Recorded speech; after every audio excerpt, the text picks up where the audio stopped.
Well, it's welcome news for many Hoosiers in southwest Indiana. The stretch of Interstate 69 near Martinsville is on track to open at the end of the month. For the last year, construction has upended life there as traffic was diverted through the city. Mitch Legan reports on the project's timeline and why city leaders say there's a lot to look forward to in the future. I-69 construction has led to thousands of new commuters traveling through downtown Martinsville. It's been a headache for residents and a boom for businesses, and some are hoping construction never ends. $25.92. The Martinsville Candy Kitchen is famous for its handmade candy canes. Every holiday season, Hoosiers from all over the state flock to John Badger's shop for the famous Christmas treat. Oh, this is peppermint and wintergreen. Saturday we made 900 candy canes. Friday night we made 800 on Friday night. Badger's gotten an influx of first-time customers who discovered the store this year. He says some are just now realizing that Martinsville has a downtown. He and other business owners on the town square credit the new shoppers to I-69 construction. They said they thought they might be done in the end of November. I said, well, I hope not. Christmas is our time, and I wanted to keep the people coming through Martinsville so that they could see what we did have. In January, the Indiana Department of Transportation began the final stretch of converting State Road 37 into Interstate 69. Construction of the last phase is divided into two parts. There's a 5-mile stretch through Martinsville that's almost complete, and then the remaining stretch north of Martinsville all the way to 465 in Indianapolis. When that's complete, Evansville and Indianapolis will finally be connected by an interstate highway. To finish the project quicker, INDOT completely closed off the stretch of 37 near Martinsville and diverted traffic through the city to State Road 39. Implementing the full closure in Martinsville is saving an entire year of construction for the I-69 project, specifically there in Martinsville. Mayor Kenny Costin knew the traffic change would be a pain, and it was.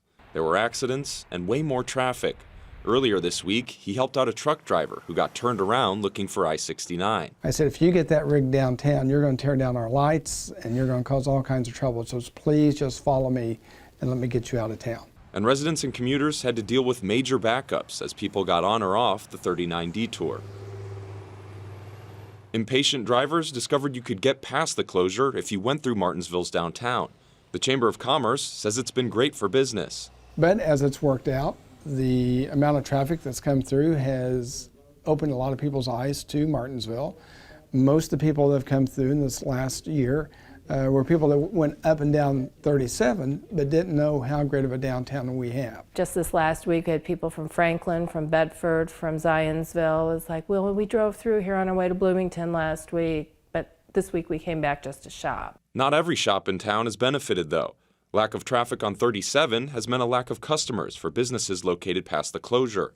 I think it's been devastating because there used to be a stoplight right there on 37. So that's something that we have to look at on signage after we get open, is how to direct the people that are strictly going to be on 69.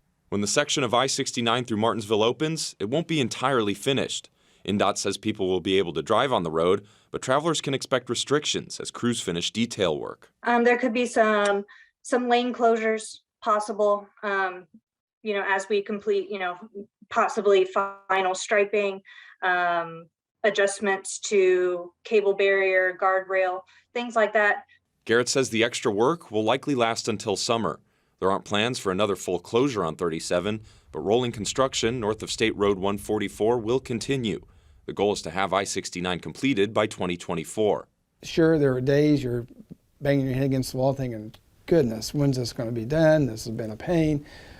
But when you look at the entire whole picture, it has been good for the city. He feels the last year's exposure and future completion of the highway will set Martinsville up for future growth. At the Candy Kitchen, Badger's hoping this new wave of customers has discovered their new holiday tradition. For Indiana News Desk, I'm Mitch Legan. Now, INDOT officials say that once completed, I-69 will shave 11 minutes off the commute between Martinsville and Indianapolis. So if you make that drive twice a day, 5 days a week, you'll save about 2 hours.